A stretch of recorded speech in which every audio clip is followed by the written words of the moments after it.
हरे कृष्णा।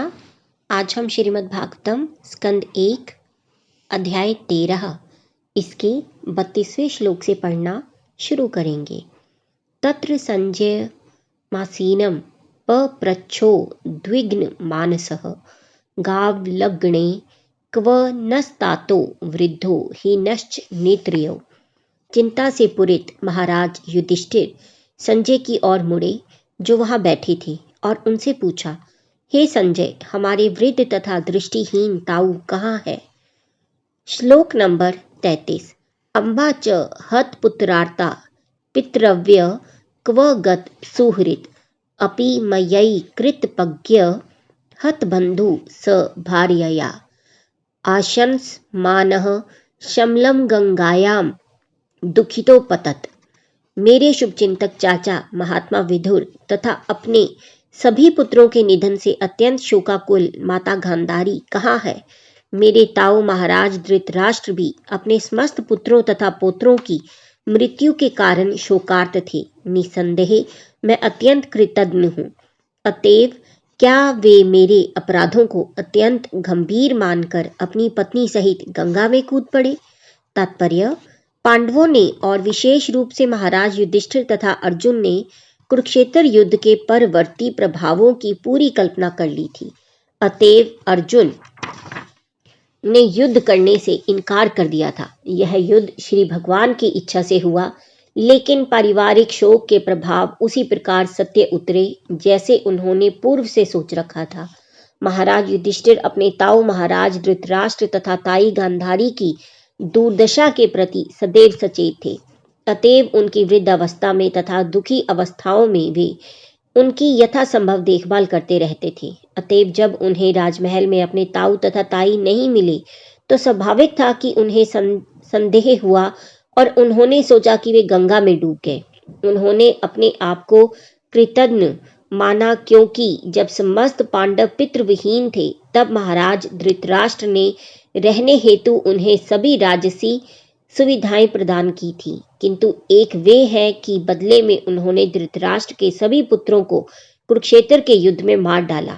पुण्यात्मा के रूप में महाराज युधिष्ठिर ने अपने समस्त अपरिहार्य दुष्कर्मों पर विचार किया, किंतु उन्होंने कभी भी अपने ताऊ तथा उनके दल के दुष्कर्मों के विषय में नहीं सोचा। महाराज धृतराष्ट्र श्री भगवान की इच्छा से अपने ही दुष्कर्मों के फल भोग रहे थे, लेकिन महाराज युधिष्ठिर अपने अपरिहार्य दुष्कर्मों के ही विषय में सोच रहे थे। एक श्रेष्ठ मनुष्य तथा भगवत भक्त का ऐसा ही स्वभाव होता है। एक भक्त कभी भी दूसरों में दोष नहीं निकालता, अपितु अपने ही दोषों को ढूंढने का प्रयास करता रहता है और जहां तक संभव होता है उन्हें सुधारने का प्रयास करता है। श्लोक नंबर 34। पितृयुपरते पांडो सर्वान् सुहृद शिशून् अरक्षताम व्यसनतः पितृवयो क्व गतावित। जब मेरे पिता पांडु की मृत्यु हो गई और हम सभी छोटे छोटे बालक थे तो इन दोनों चाचा ताऊ ने हमें समस्त प्रकार की विपत्तियों से बचाया था। वे सदैव हमारे शुभचिंतक रहे। हाय, वे यहाँ से कहाँ चले गए। सूत उवाच। श्लोक नंबर 35। कृपया स्नेह वैकल्व्यात् सुतो विरह कर्षितः आत्मेश्वर म चक्षाणो न प्रत्याह अति पीड़ितः। शिला सूत गोस्वामी ने कहा, करुणा तथा मानसिक क्षोभ के कारण संजय अपने स्वामी धृतराष्ट्र को न देखने से अत्यंत दुखी थे। अतएव वे महाराज युधिष्ठिर को ठीक से उत्तर नहीं दे सके। तात्पर्य, संजय दीर्घ काल तक महाराज धृतराष्ट्र के निजी सहायक रहे। अतएव उन्हें महाराज धृतराष्ट्र के जीवन का अध्ययन करने का अवसर प्राप्त हुआ था। अतः जब उन्होंने देखा कि उनकी जानकारी के बिना महाराज धृतराष्ट्र घर से चले गए तो उनके शोक का ठिकाना नहीं रहा। वे महाराज धृतराष्ट्र के प्रति अत्यंत करुणामय थे, क्योंकि कुरुक्षेत्र युद्ध रूपी जुए में वे सर्वस्व सभी पुरुष तथा धन हार चुके थे और अंत में राजा तथा रानी को निराशा में घर छोड़ देना पड़ा। उन्होंने इस परिस्थिति का अध्ययन अपने ढंग से किया, क्योंकि उन्हें यह ज्ञात न था कि महात्मा विदुर द्वारा महाराज धृतराष्ट्र की अंतर्दृष्टि जगाई जा चुकी है और वे ग्रह रूपी अंधे कुएं से निकलकर श्रेष्ठ जीवन बिताने हेतु घर छोड़ गए हैं। जब तक किसी को इस जीवन के त्याग के पश्चात श्रेष्ठ जीवन की आशा नहीं होती, तब तक वह केवल कृत्रिम वेश में अथवा घर से बाहर रहकर सन्यासी जीवन में अडिग नहीं रह सकता। श्लोक नंबर 36।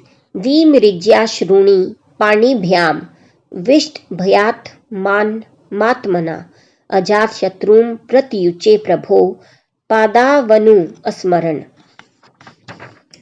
सर्वप्रथम उन्होंने बुद्धि द्वारा अपने मन को शांत किया, फिर अश्रु पोंछते हुए तथा अपने स्वामी महाराज धृतराष्ट्र के चरणों का स्मरण करते हुए वे महाराज युधिष्ठिर को उत्तर देने लगे। संजय उवाच। श्लोक नंबर 37। नाहम वेद व्यवसितम पितरोर्व कुलनंदन गांधार्या वा महाबाहो मुषितो अस्मि महात्मभि। संजय ने कहा, हे कुरुवंशी, मुझे आपके दोनों बुजुर्गों तथा गांधारी के संकल्प का कुछ भी पता नहीं है। हे राजन, उन महात्माओं द्वारा मैं तो ठगा गया। तात्पर्य, यह जानकर आश्चर्य होगा कि महात्मा अन्य व्यक्तियों को धोखा देते हैं, किंतु यह सच है कि महात्मा महान उद्देश्य के लिए अन्य व्यक्तियों को ठगते हैं। कहा जाता है कि भगवान श्री कृष्ण ने युधिष्ठिर को सलाह दी थी कि वे द्रोणाचार्य के समक्ष असत्य बोले, और यह भी एक महान उद्देश्य के लिए था। क्योंकि श्री भगवान इसे चाहते थे, अतः यह महान उद्देश्य था। जो प्रामाणिक भक्त है उसके समक्ष एकमात्र कसौटी है श्री भगवान की प्रसन्नता, और उसके जीवन की परम सिद्धि यह है कि अपने धर्म द्वारा श्री भगवान को प्रसन्न किया जाए। यह श्रीमद् भगवद गीता तथा श्रीमद् भागवतम का निर्णय है। गांधारी सहित महाराज धृतराष्ट्र तथा महात्मा विदुर ने संजय से अपना संकल्प प्रकट नहीं किया, यद्यपि वह निजी सहायक के रूप में महाराज धृतराष्ट्र के साथ निरंतर रहता था। संजय ने यह कभी नहीं सोचा था कि महाराज धृतराष्ट्र उससे पूछे बिना कोई काम करेंगे, किंतु महाराज धृतराष्ट्र का घर से निकल जाना इतना गोपनीय था कि संजय को भी इसका पता नहीं चल पाया। श्रीला सनातन गोस्वामी ने भी बंदी गृह के पहरेदार को धोखा दिया, तभी वे श्री चैतन्य महाप्रभु से मिल पाए थे। इसी प्रकार श्रीला रघुनाथ दास गोस्वामी ने भी अपने पुरोहित को धोखा देकर श्री भगवान को प्रसन्न करने हेतु घर छोड़ा था। श्री भगवान को प्रसन्न करने हेतु जो कुछ भी किया जाए वह उत्तम है, क्योंकि यह परम सत्य से संबंधित रहता है। हमने भी अपने परिवार वालों को धोखा दिया था और श्रीमद् भागवतम की सेवा में लगने हेतु घर छोड़ा था। एक महान कार्य के लिए इस प्रकार धोखा देना आवश्यक था, और ऐसे दिव्य षड्यंत्र में किसी भी पक्ष को कोई क्षति नहीं होती। श्लोक नंबर 38। अथा जुगाम भगवान नारदः सह तुम्बरुः प्रत्युत्थाय अभिवाद्य आह सनुज अभ्यर्चयन् मुनिम। जब संजय इस प्रकार बोल रहे थे, तब शक्ति संपन्न दैवी पुरुष श्री नारद मुनि अपना तंबूरा लिए हुए वहां प्रकट हुए। महाराज युधिष्ठिर ने अपने भाइयों सहित अपने अपने आसन से उठकर प्रणाम करते हुए उनका विधिवत स्वागत किया। तात्पर्य, देव ऋषि नारद को यहाँ पर भगवान कहा गया है क्योंकि वे श्री भगवान के परम विश्वसनीय भक्त हैं। जो लोग श्री भगवान की प्रेमा भक्ति में संलग्न रहते हैं, उन्हें तथा श्री भगवान के अत्यंत विश्वास पात्र भक्तों को एक ही जैसा माना जाता है। श्री भगवान को ऐसे विश्वास पात्र भक्त अत्यंत प्रिय है, क्योंकि वे श्री भगवान के यश का गुणगान करने हेतु अपनी विभिन्न क्षमता के अनुसार सर्वत्र विचरण करते रहते हैं और अभक्तों को भक्त बनाने हेतु प्रयास करते रहते हैं, जिससे वे बुद्धिमान बन सकें। वास्तव में कोई भी जीव अपनी वैधानिक स्थिति के कारण अभक्त नहीं हो सकता, किंतु जब कोई अभक्त या नास्तिक बन जाता है तो यह समझना चाहिए कि वह व्यक्ति अपने जीवन की स्वाभाविक अवस्था में नहीं है। श्री भगवान के विश्वास पात्र भक्त ऐसे मोहग्रस्त जीवों का उपचार करते हैं, अतएव वे श्री भगवान की नजरों में प्रिय माने जाते हैं। श्री भगवान श्रीमद् भगवद गीता में कहते हैं कि जो नास्तिकों तथा अभक्तों को भक्त बनाने हेतु श्री भगवान की महिमा का प्रचार करते हैं, उनसे अधिक प्रिय उन्हें अन्य कोई नहीं है। श्री नारद मुनि जैसे महापुरुषों को उसी प्रकार का समुचित सम्मान मिलना चाहिए जिस प्रकार साक्षात श्री भगवान को मिलता है। महाराज युधिष्ठिर का अपने सुयोग्य भाइयों सहित श्री नारद मुनि जैसे शुद्ध भगवत भक्त का सम्मान करना अन्य व्यक्तियों के लिए अनुकरणीय है, जिनके लिए अपनी वीणा लिए हुए श्री भगवान का गुणगान करने के अतिरिक्त और कोई कार्य नहीं है। युधिष्ठिर उवाच नाहं वेद गतिम पित्रोर्भगवन् क्व गतावितः अम्बा वा हतपुत्रार्ता क्व गता च तपस्विनी। महाराज युधिष्ठिर ने कहा, हे देव पुरुष, मैं नहीं जानता कि मेरे दोनों चाचा कहाँ चले गए, ना ही मैं अपनी उन तपस्विनी ताई को देख रहा हूँ जो अपने समस्त पुत्रों की क्षति के कारण शोक से व्याकुल थी।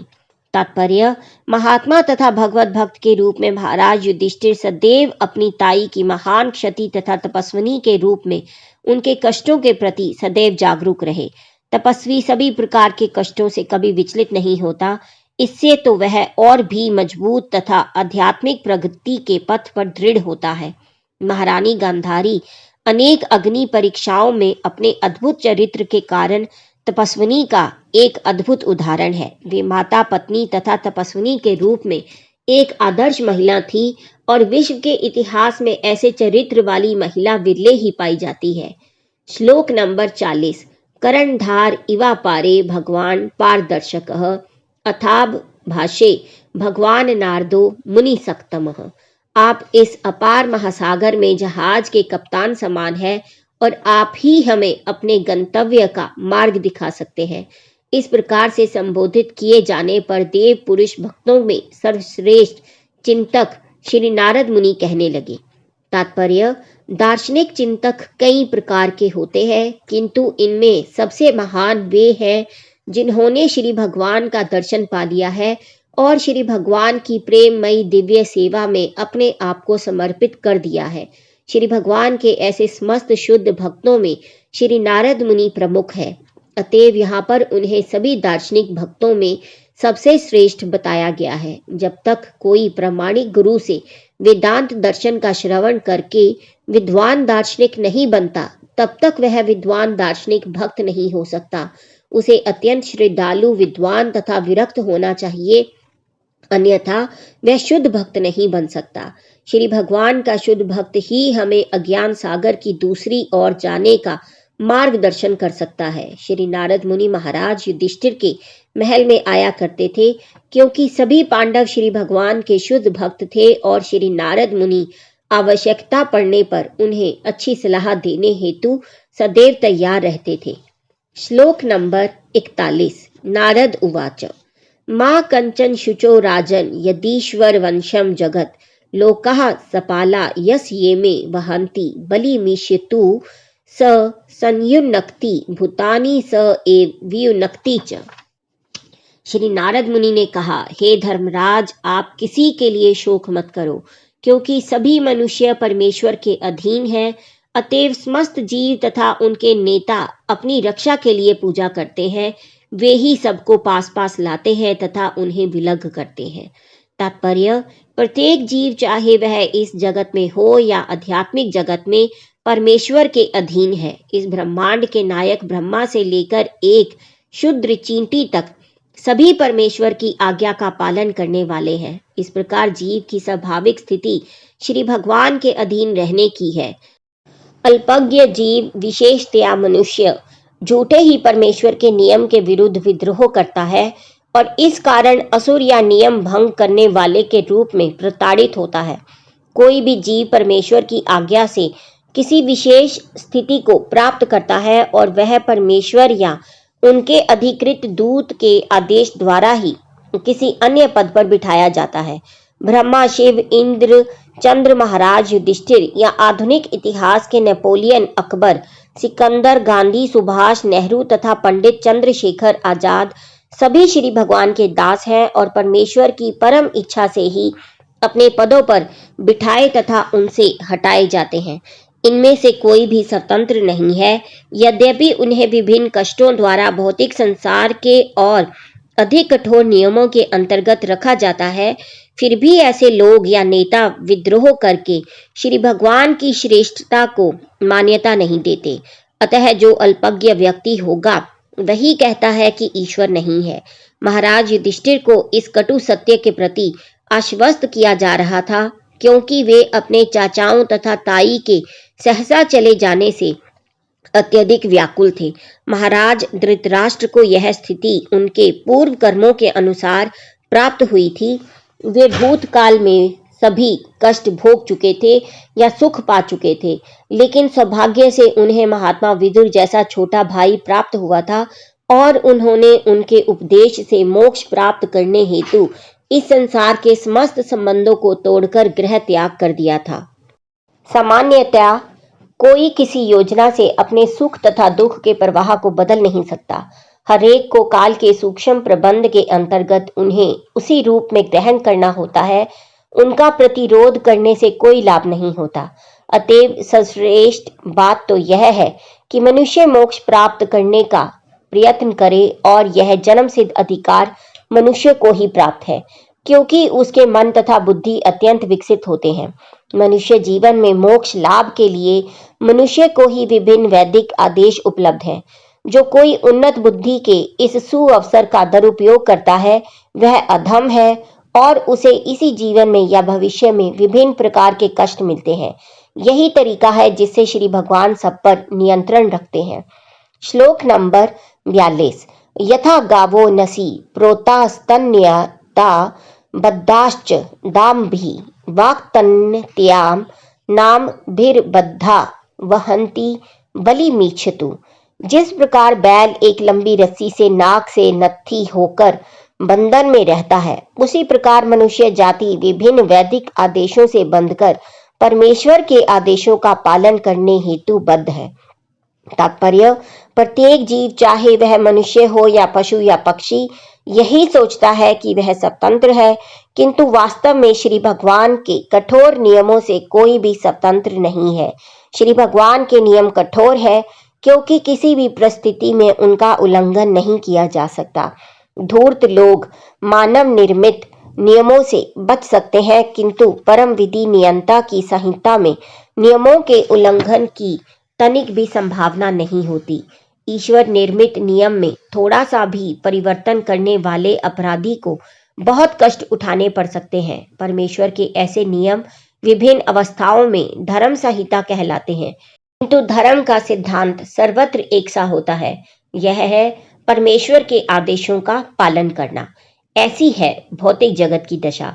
सभी जीवों ने इस भौतिक संसार में अपनी रुचि से बद्ध जीवन का खतरा मोल ले रखा है, और इस प्रकार वे प्रकृति के नियमों द्वारा जकड़े हुए हैं। इस बंधन से छूटने की एकमात्र विधि यह है कि परमेश्वर की आज्ञा का पालन किया जाए। लेकिन माया के चंगुल से मुक्त होने के बजाय अल्पज्ञ मनुष्य विभिन्न पदनामों से और अधिक बन जाते हैं तथा ब्राह्मण, क्षत्रिय, वैश्य, शूद्र, हिंदू, मुसलमान, भारतीय, यूरोपीय, अमरीकी, चीनी इत्यादि कहलाते हैं। और इस प्रकार वे अपने अपने शास्त्रों या विधानों के प्रभाव में परमेश्वर के आदेशों का पालन करते हैं। राज्य के संवैधानिक नियम धार्मिक संहिता के अपूर्ण प्रतिरूप है। धर्मनिरपेक्ष राज्य या ईश्वर विहीन राज्य नागरिकों को ईश्वरीय नियमों को तोड़ने की छूट देते हैं, किंतु राज्य के नियमों का उल्लंघन करने से रोकते हैं। परिणाम यह होता है कि मनुष्य निर्मित अपूर्ण नियमों का पालन करने की अपेक्षा ईश्वर के नियमों को तोड़ने के कारण जन सामान्य को अधिक कष्ट उठाने पड़ते हैं।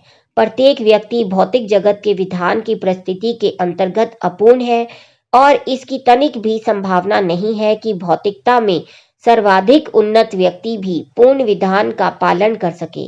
दूसरी ओर ईश्वर के नियम है जिनमें ऐसी अपूर्णता नहीं है। यदि नेताओं को श्री भगवान के नियमों की शिक्षा दी जाए तो उद्देश्यहीन व्यक्तियों की काम चलाओ विधानसभा बनाने की कोई आवश्यकता ही ना रहे। मानव निर्मित काम चलाओ नियमों में परिवर्तन की आवश्यकता तो रहती है, लेकिन ईश्वर निर्मित नियमों में नहीं, क्योंकि वे परम पूर्ण भगवान द्वारा बनाए गए पूर्ण नियम है। धर्म संहिताएं या शास्त्रीय आदेश जीव की विभिन्न दशाओं को देखते हुए ईश्वर के मुक्त प्रतिनिधियों द्वारा बनाए गए हैं, और सभी जीव श्री भगवान के आदेशों का पालन करके संसार बंधन से मुक्त हो जाते हैं। किंतु जीव की वास्तविक स्थिति तो परमेश्वर के सनातन सेवक की है। अपनी मुक्त अवस्था में वह दिव्य प्रेम से श्री भगवान की सेवा करता है और पूर्ण स्वतंत्रता का जीवन बिताता है। कभी कभी श्री भगवान के समान स्तर पर तो कभी कभी उनसे भी बढ़कर, लेकिन इस बद्ध भौतिक जगत में प्रत्येक जीव अन्य जीवों के ऊपर प्रभुता जमाना चाहता है। इस प्रकार माया के भ्रम से यह प्रभुत्व जताने की प्रवृत्ति बद्ध भौतिक जीवन के आगे आगे बढ़ते रहने का कारण बनती है। अतएव जब तक जीव सनातन सेवक भाव की मूल स्थिति को पुनः प्राप्त करके श्री भगवान की शरण ग्रहण नहीं करता, तब तक वह इस भौतिक जगत से अधिकाधिक बद्ध होता जाता है। यही श्रीमद् भगवद गीता तथा संसार के अन्य सभी मान्य शास्त्रों का अंतिम उपदेश है। श्लोक नंबर 43। यथा क्रीडो पस्कराणाम संयोग विगमा विह इच्छया क्रीडतुः सयाताम तथैवेच्छया निर्णाम। जिस प्रकार खिलाड़ी अपनी इच्छा अनुसार खिलौनों को सजाता तथा बिगाड़ता है, उसी प्रकार श्री भगवान की परम इच्छा मनुष्यों को पास पास लाती है और उन्हें विलग भी करती है। तात्पर्य, हमें यह निश्चित रूप से समझ लेना चाहिए कि हम जिस पद पर अभी हैं वह हमारे अपने ही विगत कर्मों के अनुसार परम इच्छा द्वारा नियोजित है। परमेश्वर प्रत्येक जीव के हृदय में परमात्मा के रूप में स्थित है, जैसा कि श्रीमद् भगवद गीता 13.23 में बताया गया है। अतएव वे हमारे जीवन की प्रत्येक अवस्था की गतिविधियों से परिचित रहते हैं। वे हमें किसी विशेष पद पर बिठाकर हमारे कर्मों का फल प्रदान करते हैं। धनी मनुष्य का बच्चा संपन्नता के बीच जन्म लेता है, किंतु धनी मनुष्य के पुत्र के रूप में आने वाला बच्चा इस स्थान के योग्य था, अतः यह स्थान उसे ईश्वर की इच्छा से मिलता है। यदि उस बालक को किसी क्षण किसी दूसरे स्थान में ले जाया जाता है तो वह भी परमेश्वर की इच्छा से होता है, भले ही बच्चा या पिता ऐसे सुखद संबंध से वियोग पसंद ना करे। यही बात निर्धन व्यक्ति पर भी निर्धारित होती है। जीवों के मिलने या बिछुड़ने पर धनी या निर्धन किसी भी व्यक्ति का कोई बस नहीं चलता। खिलाड़ी तथा उसके खिलौने के उदाहरण से किसी प्रकार की भ्रांति नहीं होनी चाहिए। कोई यह तर्क कर सकता है कि जब श्री भगवान हमें हमारे कर्मों का ही फल देने हेतु बाध्य है, तो खिलाड़ी का उदाहरण यहाँ पर उपयुक्त नहीं बैठता, लेकिन ऐसा नहीं है। हमें यह सदैव स्मरण रखना चाहिए कि श्री भगवान की ही परम इच्छा परम है और वे किसी नियम से बंधे नहीं है। सामान्यतया कर्म का नियम यह है कि मनुष्यों को उन्हीं के कर्मों का फल मिलता है, लेकिन विशेष स्थितियों में श्री भगवान की इच्छा से ऐसे कर्म फल बदल भी जाते हैं। लेकिन यह बदलाव श्री भगवान की इच्छा से ही आ सकता है, अन्य किसी से नहीं। अतएव इस श्लोक में दिया गया खिलाड़ी का उदाहरण सर्वथा उपयुक्त है, क्योंकि श्री भगवान जो कुछ चाहते हैं उसे करने हेतु परम स्वतंत्र है, और चूंकि वे सभी प्रकार से पूर्ण है, अतएव उनके कर्मों या फलों में कोई त्रुटि नहीं रहती। जब किसी शुद्ध भक्त का विषय आता है, तब कर्म फलों में ये परिवर्तन विशेष रूप से परमेश्वर द्वारा किए जाते हैं। श्रीमद् भगवद गीता 9.30 और 31 में आश्वासन दिया गया है कि श्री भगवान अपने इस शुद्ध भक्त को सभी पाप फलों से बचाते हैं जिसने उनकी शरण ग्रहण कर ली है। इसमें कोई संदेह नहीं है। विश्व के इतिहास में ऐसे सैकड़ों उदाहरण मिलते हैं जहां श्री भगवान द्वारा कर्म फल बदले गए हैं। यदि श्री भगवान किसी के विगत कर्मों के फलों को परिवर्तित कर सकते हैं, तो यह निश्चित है कि वे अपने ही कर्मों से या कर्मों के फलों से बंधे नहीं रहते। वे पूर्ण हैं और समस्त नियमों के परे होते हैं। श्लोक नंबर 44। यन्मन्यस्य ध्रुवं लोकं ध्रुवं वा न चोभयं सर्वथा न हि शोच्यास्ते स्नेहे आद अन्यत्र मोहजात। हे राजन, सभी परिस्थितियों में चाहे आप आत्मा को नित्य मानो अथवा भौतिक देह को नश्वर, अथवा प्रत्येक वस्तु को निराकार परम सत्य में स्थित मानो, या प्रत्येक वस्तु को पदार्थ तथा आत्मा का अकथनीय संयोग मानो, वियोग की भावनाएं केवल मोहजनित स्नेह के कारण है, इसके अतिरिक्त कुछ भी नहीं है। तात्पर्य, वास्तविकता यह है कि प्रत्येक जीव परम पुरुष का व्यक्तिगत अंश है और उसकी स्वाभाविक स्थिति अधीनस्थ सहयोगी सेवक की है। चाहे जीव अपने बद्ध अवस्था में हो अथवा ज्ञान तथा शाश्वतता से पूर्ण अपनी मुक्त अवस्था में हो, वह नित्य परमेश्वर के ही अधीन रहता है। लेकिन जो वास्तविक ज्ञान के जानकार नहीं है, वे जीव की वास्तविक स्थिति के विषय में विभिन्न प्रकार की कल्पनाएं करते हैं, किंतु दर्शन की सभी विचारधाराओं द्वारा यह स्वीकार किया गया है कि जीव शाश्वत है और यह 5 भौतिक तत्वों से बना शरीर रूपी वस्त्र विनाशशील तथा अस्थायी है। यह शाश्वत जीव कर्म के नियम द्वारा एक भौतिक शरीर से दूसरे में देहांतर करता है और ये भौतिक शरीर अपनी मूलभूत संरचना के कारण विनाशशील है। अतएव आत्मा के देहांतरण के कारण या किसी अवस्था में भौतिक शरीर के विनष्ट होने से किसी प्रकार का शोक नहीं करना चाहिए। कुछ ऐसे मनुष्य हैं जो भौतिक बंधन से छूटने पर परमात्मा में आत्मा के तादात्म्य में विश्वास करते हैं, और कुछ ऐसे मनुष्य भी हैं जो आत्मा के अस्तित्व को ही नहीं मानते, अपितु पदार्थ में विश्वास करते हैं। हमारे दैनिक जीवन में न जाने कितने पदार्थ अन्य पदार्थों से रूपांतरित होते देखे जाते हैं, किंतु हम ऐसे परिवर्तनशील रूपों के लिए शोक नहीं करते।